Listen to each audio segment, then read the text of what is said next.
There have been countless times when we've stood in front of the mirror, looked at ourselves and whispered, "I need to lose weight." Maybe it was after trying on our favorite outfit that no longer fits, or stepping on a scale and seeing a number that startled us. The first feeling is often regret, followed by determination. We make plans, search for the fastest diets, and begin a period of strict control, skipping meals, cutting carbs, or eating as little as possible. But after some time, when exhaustion sets in and motivation fades, we give up. The weight comes back, often faster than it left. We call that a failure to lose weight. But the real failure doesn't come from a lack of willpower. It comes from misunderstanding our own bodies.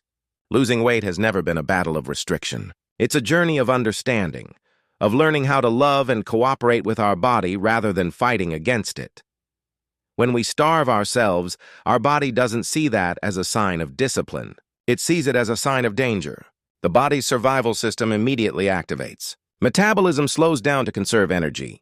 Hunger hormones increase to push us to eat. Fat is stored, not burned, because the body is trying to protect us from what it thinks is starvation. Our body isn't betraying us, it's protecting us. That's its job.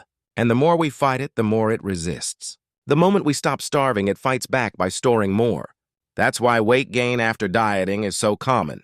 It's not weakness, it's biology. We can't win a war against biology, but we can learn to work with it. When we shift our mindset from, "I have to lose weight," to, "I want to take care of my body," everything changes. Losing weight stops being punishment and becomes a side effect of living better, of eating, moving, and resting in harmony with our natural rhythm. The truth is, many thin people aren't healthy, and many who don't fit the ideal body have incredible strength, vitality, and endurance. What we should really aim for isn't the perfect weight, but the healthiest version of ourselves. Our body isn't made to look good in someone else's eyes. It's made to help us move, experience, love, and live. We often tell ourselves we'll be happy when we lose a certain number of pounds. But happiness doesn't start in the future. It begins with how we treat ourselves today. When we love our body, we eat mindfully, not to punish ourselves, but to nourish. We exercise not out of guilt, but because we want to feel strong and alive. We rest when tired, eat when hungry, and find better ways to cope with stress instead of turning to food for comfort. Our body is always communicating with us through sensations, energy, fatigue, and emotion. When we feel tired, it's saying, "I need rest." When we're hungry, it says, "I need fuel." When we're full, it says, "That's enough." But in the rush of modern life, we've forgotten how to listen. We eat out of habit, emotion, boredom, or stress, then blame our body for not obeying us. The truth is, our body has always obeyed us, and it's just been responding to our signals. Real weight loss is about relearning how to listen.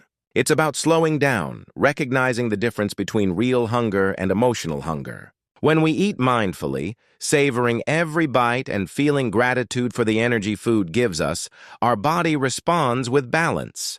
When the body feels loved, it naturally begins to heal.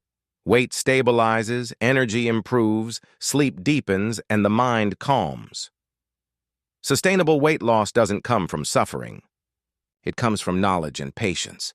There's no miracle method more powerful than small, consistent habits. Eating nutritious foods, sleeping well, moving regularly, and keeping a positive mindset. When we eat with gratitude, move with joy, and treat our body with respect, results come naturally, not quickly, but surely. Because when our mind and body move together toward the same goal, there is no force stronger than that. The real transformation begins when we understand that losing weight is not just about appearance. It's about health, energy, and confidence. Our body is not something to fix. It's something to connect with. Every cell in our body listens to how we think, how we feel, and how we treat ourselves. When our thoughts are filled with frustration or self-criticism, our body absorbs that negativity. But when we send it messages of kindness and care, it thrives. We can change everything by changing how we talk to ourselves. Imagine if every time we looked in the mirror, instead of saying, "I hate my body," we said, "Thank you for carrying me through this life." Instead of saying, "I'm so fat," we said, "I'm learning to take better care of myself." Words matter. Energy matters. The relationship we have with our body determines how it responds to us. When we love it, we naturally make better choices, not out of fear, but out of respect. That's the kind of change that lasts forever. True love for our body also means learning how to feed it properly. Not too little, not too much, just enough. Food is not the enemy. Food is information. Every bite we take tells our body how to function, what hormones to release, what energy to produce, what cells to repair. Real food, fruits, vegetables, whole grains, lean protein, good fats, gives the body clear signals. Processed food sends mixed ones. When we nourish ourselves with real, wholesome food, the body responds with clarity and balance. When we feed it junk, it becomes confused and inflamed. Movement is another form of love. We don't have to train like athletes to be healthy. We just need to move. Walk, stretch, dance, breathe. Our bodies were made to move, and when we do, we release joy. Literally. Exercise produces endorphins, which improve mood, reduce stress, and help regulate weight naturally. The goal is not perfection, but consistency. Move every day, even a little. The body doesn't need punishment. It needs care. Let's also talk about rest. Rest is not laziness. Rest is recovery. When we sleep, the body repairs muscles, balances hormones, and processes emotions. Without rest, even the best diet and training won't work. The body cannot heal if it's constantly under pressure. Prioritize sleep. Protect peace. They are the invisible pillars of health. Health is not just physical. It's emotional, mental, and spiritual. Many people fail at weight loss because they ignore these invisible aspects.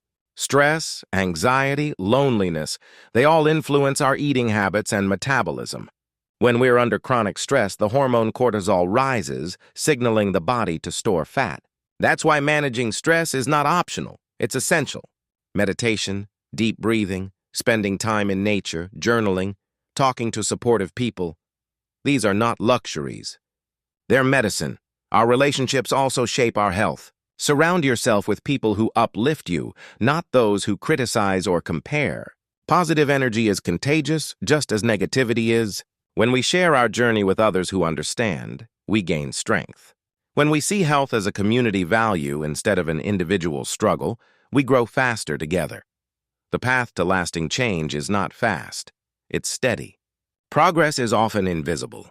The scale might not move, but your energy improves. Your sleep gets deeper. Your skin glows. Your confidence rises. These are the real signs of transformation. Every day you choose to take care of yourself. Your body is listening, adapting, and healing. Trust that process. There will be hard days, days you'll want to quit, days when progress feels too slow.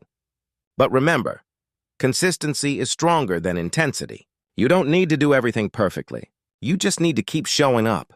Missed a workout? It's okay. Ate too much? It's okay. What matters is coming back again and again. Each return builds resilience.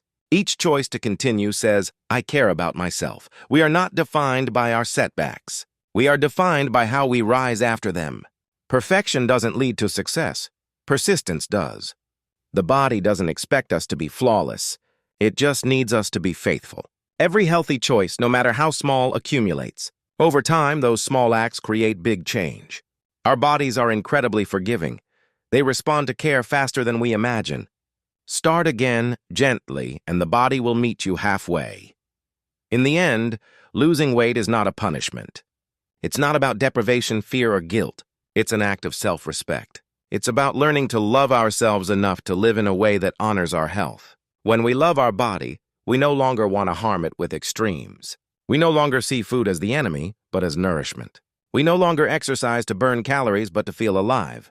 We no longer obsess over numbers on a scale, but focus on energy, vitality, and peace. Our body is not an obstacle. It's our partner.